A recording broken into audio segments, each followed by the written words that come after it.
Viens, toi qui es fatigué. Viens, toi qui es perdu. Viens, toi qui n'as plus de larmes à verser parce que tu as pleuré jusqu'à l'épuisement. Viens, toi qui souris aux autres tout en saignant intérieurement. Viens, toi qui te demandes si quelqu'un quelque part te voit vraiment. Viens exactement comme tu es. La porte est grande ouverte. Et celui qui t'attend de l'autre côté ne te demandera pas de te justifier. Il t'accueillera simplement, comme le père de la parabole accueille son fils qui revient de loin, en courant, en l'embrassant, avant même que le fils ait fini sa phrase de repentir. Il court vers toi. En ce moment même, il court. Le prophète Jérémie a reçu un jour une instruction étrange. Dieu lui dit « Lève-toi et descends à la maison du potier ». Il y est allé.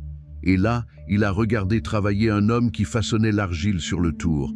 Et l'argile s'est déformée dans ses mains. Le vase ne prenait pas la forme voulue. Et le potier n'a pas jeté l'argile. Il ne l'a pas abandonnée. Il l'a reprise. Il l'a recommencée. Il a façonné un autre vase tel qu'il lui avait semblé bon de le faire. Et Dieu a dit à Jérémie, « Ne puis-je pas faire de vous ce que ce potier a fait de l'argile ?» Je veux que tu entendes cette question aujourd'hui, pas comme une question de rhétorique, comme une question qui te touche personnellement, toi, dans ta vie, dans tes mains vides, dans ce vase brisé que tu es peut-être en train de contempler avec désespoir. Le potier ne jette pas l'argile déformée, il la reprend, il la travaille à nouveau. Et souvent, c'est précisément l'argile qui a été la plus comprimée, la plus pétrie, la plus pressée qui donne les vases les plus beaux. Tu es entre les mains du potier. Et ce que tu vis en ce moment, cette saison de déformation, de pression, d'incertitude, n'est peut-être pas la destruction de ce que tu devais être.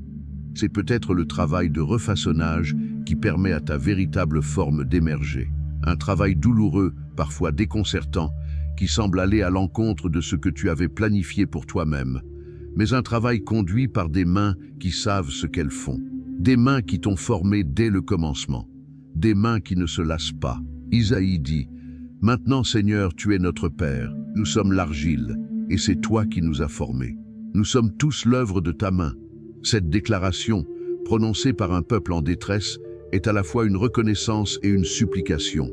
Elle dit, « Tu es l'artisan. Nous sommes la matière. Fais de nous ce que tu veux. Nous faisons confiance à tes mains. Fais de moi ce que tu veux. » C'est peut-être la prière la plus courageuse qu'un être humain puisse prononcer, parce qu'elle abandonne le contrôle, parce qu'elle dit « Mon plan n'a peut-être pas fonctionné, mais ton plan existe et il est meilleur. Pas nécessairement plus facile, pas nécessairement plus confortable, mais meilleur. Meilleur dans un sens qui dépasse ce que mon regard limité peut percevoir. Laisse-toi être entre ses mains aujourd'hui. L'argile ne résiste pas. Elle se laisse façonner. Et c'est dans cet abandon confiant que la beauté naît. Parle-moi maintenant de cette chose dont tu parles si peu, ce décalage permanent entre ce que tu montres et ce que tu vis. Ce sourire automatique qui s'active comme un réflexe quand quelqu'un te demande si tout va bien. Ce « ça va, merci » prononcé avec fluidité, avec assurance même, pendant que quelque chose en toi crie le contraire. Tu as appris, avec le temps, à masquer. Peut-être parce que quelqu'un t'a dit, un jour, explicitement ou implicitement, que ta douleur était trop lourde pour lui. Peut-être parce que tu as déjà ouvert ta souffrance à quelqu'un et que tu as reçu en retour de la maladresse, de l'incompréhension, du recul. Peut-être parce que tu es quelqu'un dont les autres dépendent, un parent, un aidant, un pilier, et tu ne veux pas que les tiens te voient chanceler. Peut-être simplement parce que tu ne sais plus très bien comment parler de ce que tu ressens, parce que les mots te semblent toujours trop petits ou trop imprécis pour contenir ce qui se passe à l'intérieur. Tout cela est compréhensible, tout cela est humain, et je ne viens pas te condamner pour cela, mais je veux te dire quelque chose d'important. Avec Dieu, le masque est inutile.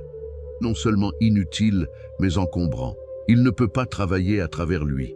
Sa grâce ne peut pas atteindre ce que tu as décidé de protéger par une carapace de bonne contenance. Et lui, contrairement aux gens autour de toi, ne sera jamais maladroit avec ta douleur. Il ne dira pas la mauvaise chose. Il ne reculera pas. Il ne changera pas de sujet. Il n'aura pas besoin que tu ailles mieux rapidement pour se sentir à l'aise. Le psaume 139 dit « Seigneur, tu m'examines et tu me connais. Tu sais quand je m'assieds et quand je me lève. Tu pénètres ma pensée de loin. Tu t'entoures de tous mes chemins et tu connais tous mes mouvements. Avant même que la parole soit sur ma langue, tu la connais entièrement, ô Éternel. Il sait avant que tu parles. Il sait ce que tu portes derrière le sourire. Il sait le vrai poids de tes silences. Il sait les mots que tu retiens. Il sait les nuits que tu traverses seul. Et ce n'est pas une connaissance froide, distante, surveillante. C'est une connaissance aimante. Une connaissance qui cherche à rejoindre, pas à juger. Une connaissance qui dit « Je te connais assez profondément pour savoir exactement de quoi tu as besoin, même quand tu ne le sais pas toi-même. » Alors dépose le masque, ici, dans cet espace, juste pour maintenant. Sois ton vrai visage devant lui. Ce visage-là est le plus beau de tous à ses yeux, parce que c'est le vrai, et Dieu aime le vrai. Je veux te raconter une scène de l'Évangile, une scène que tu connais peut-être, mais que je t'invite à habiter différemment aujourd'hui. Les disciples sont dans une barque sur le lac de Galilée. Une tempête se lève, non pas une légère brise, mais un de ces coups de vent violents et soudains dont ce lac est capable, une bourrasque qui fait prendre de l'eau à la barque et qui met en danger des hommes qui pourtant, pour certains d'entre eux, étaient pêcheurs de métier. Des hommes qui connaissaient la mer, des hommes qui n'étaient pas de simples novices. Et pourtant, ils ont peur, une peur viscérale, une peur de mourir. Et Jésus, il dort, à la poupe, sur un coussin. Cette image est stupéfiante. Au milieu de la tempête, au milieu du danger, au milieu des cris et des efforts désespérés des disciples pour maintenir la barque à flot, Jésus dort. Et les disciples le réveillent avec cette phrase qui est peut-être la plus humaine de tout l'Évangile. « Maître, cela ne te fait-il rien que nous périssions? Cela ne te fait-il rien? Est-ce que tu te rends compte de ce que nous traversons? Est-ce que tu vois dans quelle situation nous sommes? Est-ce que notre détresse t'atteint seulement? Peut-être que tu as posé cette même question. Peut-être qu'intérieurement, dans tes nuits les plus difficiles, tu as dit à Dieu, « Est-ce que cela te fait quelque chose? Parce que j'ai l'impression de sombrer et tu sembles absent. J'ai l'impression de crier dans le vide. J'ai l'impression que tu dors. » Cette prière-là est une prière honnête. Elle est dans l'Évangile, elle est dans la bouche des disciples. Et Jésus ne les réprimande pas pour l'avoir posée. Il se lève, il apaise la tempête. Et ensuite, oui, il pose la question sur la foi, non pas pour les accabler de culpabilité, mais pour les inviter à quelque chose de plus profond.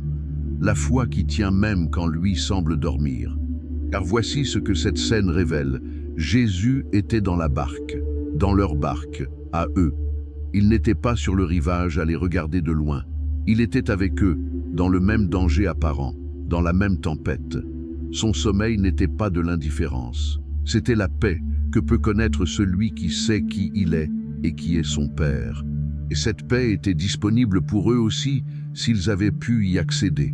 Jésus est dans ta barque, pas sur le rivage, dans ta barque, dans cette traversée difficile que tu fais en ce moment. Il n'est pas distrait, il n'est pas absent, il n'est pas indifférent. Et si parfois il semble silencieux, ce silence n'est pas un abandon. C'est une invitation à une foi qui ne repose pas sur les signaux perçus, mais sur la réalité de sa présence. La tempête sera apaisée, peut-être pas aussi instantanément que dans l'Évangile, peut-être plus progressivement. Mais l'apaiseur est là, dans ta barque, et il a autorité sur la tempête. Il y a différentes qualités de silence. Il y a le silence vide, ce silence glacial où l'on crie et l'écho seul répond, où l'on cherche et l'on ne trouve que du néant. Et il y a le silence plein, ce silence paradoxalement chargé de présence, où l'absence de mots n'est pas l'absence de quelqu'un, mais l'invitation à une communication qui dépasse les mots. Le prophète Élie a connu les deux. Après son effondrement sous le genévrier, après que Dieu l'eut nourri, reposé, relevé, Élie se retrouve sur la montagne de Horeb. Et Dieu lui dit, « Sors et tiens-toi sur la montagne devant l'Éternel. » Et voici, l'Éternel passa, et il y eut un vent fort et violent, qui déchirait les montagnes et brisait les rochers devant l'Éternel. L'Éternel n'était pas dans le vent. Et après le vent, un tremblement de terre. L'Éternel n'était pas dans le tremblement de terre. Et après le tremblement de terre, un feu.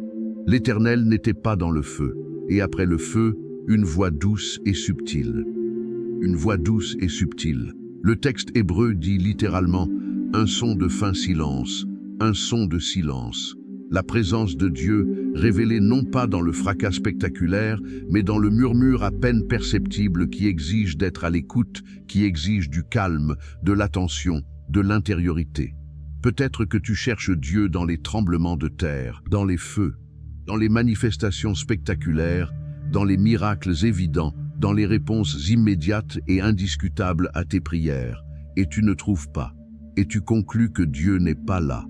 Mais Dieu est dans le souffle doux, dans la paix imperceptible qui s'installe quand tu cesses de te débattre, dans la grâce discrète d'un matin nouveau, dans la certitude tranquille qui revient parfois au fond de toi, sans que tu saches pourquoi, au milieu même de l'épreuve. Quelque chose tient, quelque chose que je ne peux pas nommer, mais qui est là. Ce quelque chose, c'est lui. Sa présence ne s'impose pas, elle se murmure. Et pour l'entendre, il faut parfois s'arrêter de courir, s'arrêter de chercher les signaux forts et simplement être là, dans le silence, ouvert à la voix douce et subtile. La prière silencieuse est une des formes les plus profondes de la prière. Ce n'est pas une prière sans contenu, c'est une prière où le contenu, c'est la présence, où l'on ne cherche pas à informer Dieu de ses besoins, il les connaît, où l'on ne cherche pas à persuader Dieu de changer quelque chose, il sait mieux que nous, mais où l'on s'assoit simplement en sa présence, et où l'on laisse cette présence faire son œuvre dans les profondeurs que nos mots n'atteignent pas. Il y a une chose que le temps finit toujours par révéler pour ceux qui ont la foi et la patience de le laisser parler. La fidélité de Dieu traverse toutes les saisons. Elle ne vacille pas dans l'hiver, elle ne s'emballe pas dans le printemps. Elle est constante, régulière, profonde comme une source souterraine qui continue de couler même quand la surface est gelée. Le livre d'Osée contient l'une des plus belles images de la fidélité de Dieu dans la Bible. Dieu dit à son peuple, à travers une métaphore conjugale d'une tendresse bouleversante, « C'est pourquoi, voici, je vais l'attirer, je la conduirai dans le désert, et je parlerai à son cœur. » Le désert n'est pas ici un lieu de punition. C'est un lieu d'intimité retrouvée, un lieu de rencontre exclusive, loin du bruit du monde, loin des idoles et des distractions. Un lieu où Dieu et l'âme peuvent se retrouver face à face. Peut-être que ta saison actuelle est un désert, et peut-être que ce désert est moins une punition qu'une invitation. Un espace où Dieu veut te parler à nouveau au cœur, là où les distractions de la vie ordinaire ne peuvent pas concurrencer sa voix. Là où tu es réduit à l'essentiel, là où ce qui importe vraiment se révèle. Le désert est un lieu de vérité. On ne peut pas se mentir longtemps dans le désert. Les masques tombent, les fausses certitudes s'effritent. Ce sur quoi on croyait s'appuyer et qui n'était pas solide disparaît. Et ce qui reste, ce qui tient vraiment, est mis à nu. Et souvent, ce qui tient, c'est Dieu. Dieu et rien d'autre. Et cette découverte-là, la découverte de Dieu comme fondement unique quand tout le reste a été retiré, est l'une des plus précieuses de toute une vie. Elle peut prendre des années à faire son chemin dans le cœur. Elle peut coûter très cher. Mais elle produit quelque chose d'indéracinable. Une foi qui ne dépend plus des circonstances favorables, qui ne s'effondre plus quand le vent tourne, qui reste debout précisément parce qu'elle est ancrée dans le roc et non dans le sable. Le psaume 136 répète 18 fois la même affirmation. Car sa bienveillance dure à toujours. 18 fois, à travers toutes les vicissitudes de l'histoire d'Israël, à travers les victoires et les défaites, à travers les hauts et les bas, à travers les moments de grâce et les moments de châtiment, la même affirmation revient comme une ligne de basse ininterrompue. Sa bienveillance dure à toujours. Sa miséricorde ne finit pas. Sa fidélité ne s'épuise pas. Ta saison difficile ne durera pas toujours. Mais la fidélité de Dieu, elle, durera toujours. Et c'est elle qui te portera à travers. Je veux te dire quelque chose que l'on n'entend peut-être pas assez dans certains cercles religieux. Je veux te dire que tu as le droit de pleurer. Non pas que les larmes soient une faiblesse, non pas qu'elles soient une marque d'incrédulité, non pas qu'elles signifient que tu n'as pas assez la foi. Les larmes sont un langage, l'un des langages les plus honnêtes que l'être humain possède. Et Jésus lui-même a pleuré. Jean 11. Lazare est mort. Marie, la sœur de Lazare, tombe aux pieds de Jésus et dit, en pleurant, « Seigneur, si tu eusses été ici, mon frère ne serait pas mort. » Et tous ceux qui pleuraient autour d'elle pleurent aussi. Et le texte dit, quand Jésus la vit pleurer, et que les Juifs qui étaient venus avec elle pleuraient aussi, il frémit en son esprit, se troubla lui-même, et dit, « Où l'avez-vous mis ?» Ils lui dirent, « Seigneur, viens et vois. » Jésus pleura. Jésus pleura. Il savait qu'il allait ressusciter Lazare. Il savait que dans quelques instants, la mort allait reculer. Et pourtant, il pleura. Pourquoi? Parce que sa compassion pour ceux qui souffrent est immédiate, instinctive, réelle. Parce que la douleur de Marie et des siens le touche réellement, même quand la résurrection est imminente. Parce que le fait qu'une bonne chose va se produire ne supprime pas la douleur du moment présent. Cela veut dire que tu peux pleurer et espérer en même temps. Ces deux réalités ne s'excluent pas. L'espérance chrétienne n'est pas une anesthésie de la douleur. Ce n'est pas « ne souffre pas parce que tout va bien finir ». C'est te pleure si tu dois pleurer. Et ne perds pas de vue que ce n'est pas la fin de l'histoire. C'est tenir les deux à la fois. La douleur du vendredi et la promesse du dimanche. La nuit et l'aurore. Le psaume 30 dit « Les pleurs durent ce qu'un soir dure, mais au matin vient la joie. » Il ne dit pas que le soir est illusoire, il dit qu'il a une durée, que le matin vient, que la joie revient. Pas la même joie naïve et légère qu'avant la nuit. Une joie plus profonde, plus vraie, une joie qui a traversé les larmes et en est ressortie plus solide, plus consciente de sa propre valeur. Pleure. Si tu as besoin de pleurer, pleure. Laisse sortir ce que tu retiens depuis trop longtemps.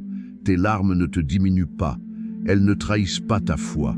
Elles sont une prière sans mots, adressée au Dieu qui a promis d'essuyer toute larme de nos yeux. Sur la route d'Emmaüs, 2 disciples marchaient, le cœur brisé, la tête pleine de confus espoirs effondrés. Jésus était mort. Tout ce en quoi ils avaient cru s'était dissous en 3 jours. Et il fallait maintenant rentrer chez soi, à Emmaüs, reprendre une vie ordinaire, sans cette espérance qui avait tout illuminé. Un étranger les a rejoints sur la route. Il a marché avec eux. Il a écouté leur détresse. Il leur a parlé, interprétant les Écritures, ouvrant leur compréhension. Et ils ne l'ont pas reconnu. Pas encore. Pas pendant tout ce chemin. Et quand ils sont arrivés à destination, ils l'ont invité à rester, parce que le soir approche. Et c'est dans ce geste simple, partager un repas, rompre le pain, que les yeux se sont ouverts.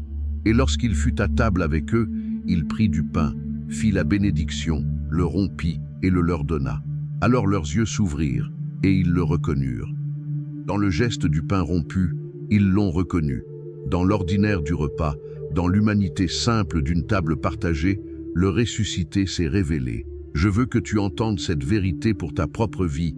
Jésus se révèle souvent dans l'ordinaire, dans le pain rompu de tes journées ordinaires, dans la beauté discrète d'un matin, dans la chaleur d'une conversation inattendue, dans un moment de silence habité, dans un mot lu au bon moment, dans une main tendue au moment précis où tu en avais besoin. Et parfois, comme les disciples d'Emmaüs, tu ne le reconnaîtras qu'après coup. Tu regarderas en arrière et tu verras que tout ce chemin difficile était accompagné, que le ressuscité était là, marchant à côté de toi, même quand tu ne le voyais pas. Et tu diras peut-être, comme eux, notre cœur ne brûlait-il pas au-dedans de nous lorsqu'il nous parlait en chemin? Cette brûlure du cœur, ce feu intérieur discret qui parfois te traverse sans que tu saches trop pourquoi. Cette certitude étrange, inexplicable, qui parfois revient même dans les moments les plus sombres. C'est lui, c'est sa présence. Ne la tiens pas pour insignifiante, ne la balaye pas comme une émotion passagère. C'est le ressuscité, marchant avec toi sur ta route d'Emmaüs. Jean 14 nous donne une autre scène de mer. Pierre a demandé à marcher sur les eaux, et Jésus lui a dit « Viens ». Et Pierre est sorti de la barque, et il a marché sur les eaux. Un instant extraordinaire, improbable, un instant où un homme mortel a fait quelque chose d'impossible parce qu'un Dieu vivant lui avait dit « Viens ». Et puis, il a regardé le vent, il a regardé les vagues, il a regardé la réalité physique qui l'entourait et qui criait son impossibilité. Et il a commencé à s'enfoncer, et il a crié « Seigneur, sauve-moi ». Et aussitôt, Jésus étendit la main et le saisit. Aussitôt, avant même que Pierre soit complètement submergé, avant même que la situation soit irrémédiable, la main de Jésus est là, tendue, immédiate, au moment même du cri. Toi qui écoutes, peut-être que tu as commencé à marcher sur les eaux. Peut-être qu'il y a eu un moment, une saison, où ta foi était assez vivante pour faire des choses qui te dépassaient, où tu marchais dans l'impossible avec une confiance que tu ne t'expliquais pas toi-même. Et puis quelque chose a détourné ton regard, le vent de la douleur, les vagues de la perte, la réalité de l'épreuve qui criait plus fort que la voix de Jésus. Et tu as commencé à te noyer. Crie. Dis simplement « Seigneur, sauve-moi ». 3 mots. Ce sont les 3 mots les plus puissants que tu puisses prononcer dans une tempête. 3 mots qui ont suffi à Pierre. 3 mots auxquels Jésus répond toujours par la même chose, la main tendue, immédiate, qui saisit. Et même la question qu'il pose ensuite à Pierre, « Homme de peu de foi, pourquoi as-tu douté ?» n'est pas une condamnation. C'est une invitation à comprendre, à grandir, à aller plus loin dans la foi la prochaine fois. Il ne retire pas sa main parce que Pierre a douté. Il saisit, et ensuite il interroge. La main vient avant la question. Ta main, sa main, c'est tout ce dont tu as besoin. Mais la croix n'est pas la fin. C'est toujours le vendredi qui semble la fin. C'est toujours la nuit qui semble sans fin, au cœur de la nuit. C'est toujours le tombeau scellé qui semble définitif. Et puis arrive le dimanche matin, avant l'aube. Marie de Magdala vient au tombeau et trouve la pierre ôtée, et elle court appeler Pierre et Jean. Et Pierre et Jean courent aussi, et Jean courut plus vite que Pierre et arriva le premier au tombeau. Il y a quelque chose de profondément humain dans ce détail. 2 hommes qui courent, qui se dépassent, comme si la vie la plus importante que l'on puisse vivre était devant eux et qu'ils ne pouvaient pas arriver assez vite. Le tombeau est vide, il n'est pas là, il n'est pas parmi les morts, il est vivant, il est ressuscité. Cette réalité-là change tout, absolument tout. Elle change le sens de la souffrance, parce que la souffrance n'a plus le dernier mot. Elle change le sens de la mort, parce que la mort n'est plus une fin, mais un passage. Elle change le sens de toutes les pertes, toutes les nuits, toutes les ruines, parce que le Dieu de la résurrection peut intervenir là où tout humainement est fini. Paul, dans sa première lettre aux Corinthiens, pousse la logique jusqu'au bout. Si Christ n'est pas ressuscité, votre foi est vaine. C'est la foi chrétienne dépouillée de tout ornement religieux, réduite à son noyau dur. Si la résurrection n'est pas réelle, rien ne tient. Mais si la résurrection est réelle, et elle l'est, alors tout change. Alors il y a une espérance qui ne repose pas sur les circonstances humaines, mais sur l'acte le plus radical de la puissance divine. Et cette puissance-là est à l'œuvre dans ta vie, maintenant. Pas seulement à la fin des temps, maintenant. Cet esprit qui a relevé Jésus du tombeau habite en toi si tu es en Christ. Et il continue d'agir, de relever, de recréer, de faire jaillir la vie là où il n'y avait que mort. Laisse-moi parler simplement. Laisse ces phrases s'installer en toi comme on laisse une lumière s'allumer dans une pièce sombre, doucement, progressivement. Tu es plus que ce que tu as perdu. Tes pertes te définissent peut-être en ce moment. Elles occupent tout le cadre de ta vision, mais tu es infiniment plus que ce qui t'a été retiré. Tu es une âme immortelle, portant l'image de Dieu, aimée avec un amour sans condition. Ce que tu as perdu n'efface pas ce que tu es. Ce que tu es a été établi avant la fondation du monde, avant ta première perte, avant ta première blessure, avant ta première douleur. Ta prière imparfaite est reçue. Tu n'as peut-être pas prié depuis longtemps. Tu ne sais peut-être plus très bien comment prier. Tes prières te semblent peut-être pauvres, fragmentées, inconstantes. Peu importe. Dieu reçoit la prière imparfaite. Il est attiré par l'honnêteté, non par l'éloquence. Un soupir sincère vaut une litanie récitée mécaniquement. Une larme versée devant lui est une prière plus parlante que 1000 mots creux. La lenteur n'est pas l'absence. Il t'a peut-être semblé que rien ne bougeait, que les réponses ne venaient pas, que les portes restaient fermées, que les situations stagnaient, que l'horizon ne se dégageait pas. La lenteur de Dieu n'est pas son absence. Il agit souvent lentement parce que ce qu'il prépare est profond, parce que ce qu'il construit demande du temps, parce que la transformation durable ne se fait jamais en urgence. Confie la lenteur à sa sagesse. Elle est sagesse. Ton avenir n'est pas fermé. Peut-être que de là où tu te trouves, il est difficile d'imaginer un avenir différent. Que l'horizon te semble bouché, que les possibilités te semblent épuisées, que le chapitre suivant de ta vie te semble vide ou effrayant. L'Apocalypse 21 dit « Voici, je fais toutes choses nouvelles, toutes choses neuves. » Ce n'est pas un replâtrage du passé, c'est une nouveauté réelle, créative, imprévisible. Ton avenir est entre les mains de celui qui fait toutes choses nouvelles. Et il n'a pas encore fini avec toi, tu es déjà tenu. Avant même que tu te battes pour tenir, avant même que tu trouves la force de te lever, tu es déjà tenu. L'Éternel dit dans Isaïe, « Je t'ai saisi par ta main droite, pris par la main, non pas retenu par le col de force, mais tenu par la main, comme un père tient la main de son enfant quand ta route est dangereuse. Tu peux trébucher. La main tient quand même. Prie avec moi. Laisse ces mots être les tiens, ou simplement les accueille comme on accueille un cadeau trop grand pour qu'on l'ait fabriqué soi-même. Père, je viens à toi dans le silence de ce moment. Non pas parce que j'ai tout résolu, non pas parce que j'ai compris ce qui m'arrive, non pas parce que mes questions ont trouvé leur réponse. Je viens parce que tu m'as dit de venir, et je crois encore, même à travers toutes les tempêtes, que tu es Père, que je suis fils, que je suis fille, et que la porte de ta maison est ouverte. Tu connais ce que je porte, tu connais les pertes qui ont redessiné ma vie, tu connais la douleur que je dissimule. Tu connais le visage que je montre au monde et le visage que je cache. Tu connais mes nuits. Tu connais mes questions sans réponse. Tu connais la tentation qui revient parfois de croire que je suis seul, que tu es loin, que le silence du ciel signifie l'absence. Mais je choisis de croire autrement. Je choisis, et c'est un acte de volonté, pas toujours un acte de sentiment, de croire que tu es là, que tu m'as vu avant ce moment, que tu me verras après. Que ta main est sur ma vie même quand je ne la sens pas. Je te remets ce que je ne peux pas porter seul.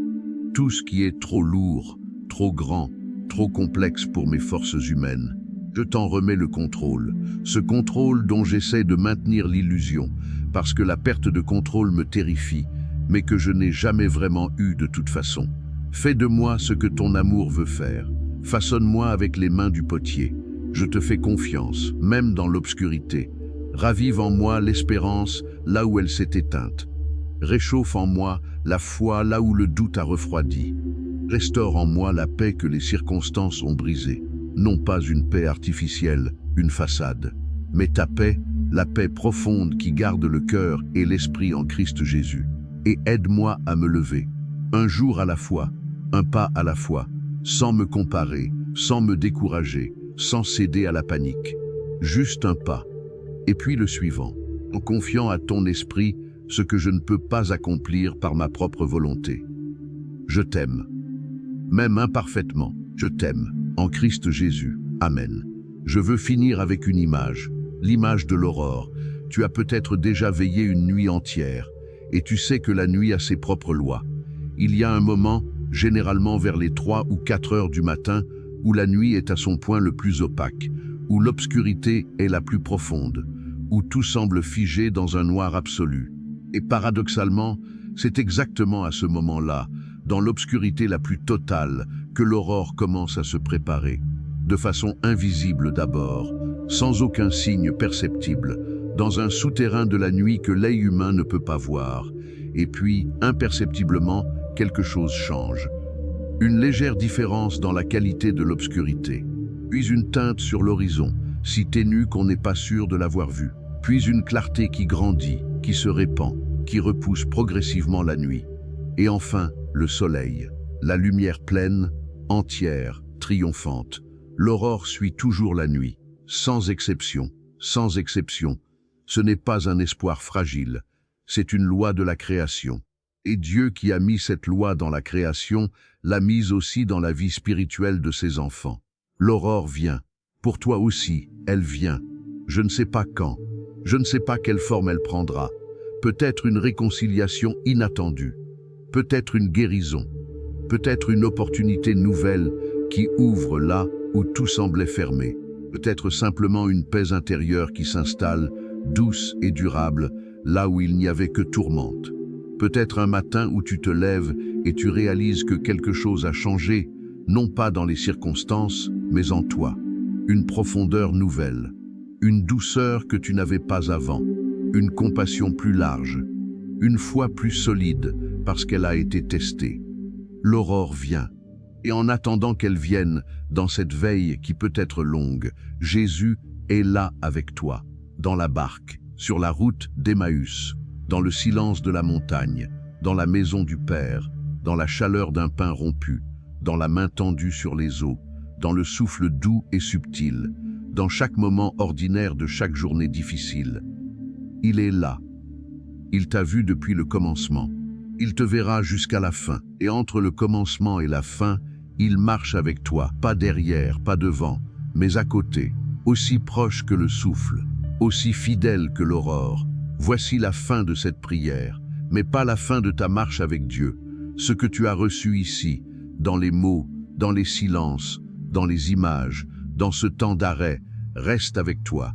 Ce n'est pas une expérience fugace que le quotidien effacera, c'est une graine. Et les graines font leur travail dans la profondeur de la terre, là où les yeux ne voient pas, là où seul le jardinier sait ce qui se prépare. Va maintenant, va avec la certitude que tu n'es pas seul, que derrière toi, une main fidèle te soutient, que devant toi, un chemin a été préparé, que au-dessus de toi, un amour veille qui ne vacille pas, ne s'endort pas, ne se lasse pas. Va avec la permission de te tromper encore, de trébucher encore, de ne pas avoir tout compris encore. La perfection n'est pas ce qu'il attend. Le cœur qui revient est ce qu'il célèbre. Va avec l'autorisation de souffrir si tu souffres encore, et avec la conviction que ta souffrance n'est pas sans témoin. Elle est vue, elle est connue, et elle sera un jour transformée. Va avec la foi petite comme un grain de sénévé. C'est suffisant. Cette foi-là peut déplacer des montagnes. Elle peut traverser des tempêtes. Elle peut tenir une âme debout dans les nuits les plus longues. Et maintenant, que le Dieu de toute consolation, qui nous console dans toutes nos afflictions, soit avec toi dans chaque pas qui vient. Que le Seigneur te bénisse et te garde. Que le Seigneur fasse luire sa face sur toi et t'accorde sa grâce. Que le Seigneur tourne sa face vers toi et te donne la paix. Que la grâce de notre Seigneur Jésus-Christ, qui connaît ta souffrance parce qu'il l'a portée, qui connaît ta mort parce qu'il l'a vaincue, qui connaît ton nom parce qu'il l'a gravé sur ses paumes, que cette grâce soit ta compagnie de maintenant et pour toujours. L'aurore vient. Tu n'es pas oublié, tu n'es pas seul. Et le meilleur de ton histoire n'est pas encore écrit. Amen. Que cette prière soit pour toi comme un feu allumé dans la nuit. Que sa lumière reste après que les mots se sont tus et que tu avances, aujourd'hui et demain, avec la certitude que celui qui a commencé une bonne œuvre en toi la poursuivra jusqu'à son achèvement.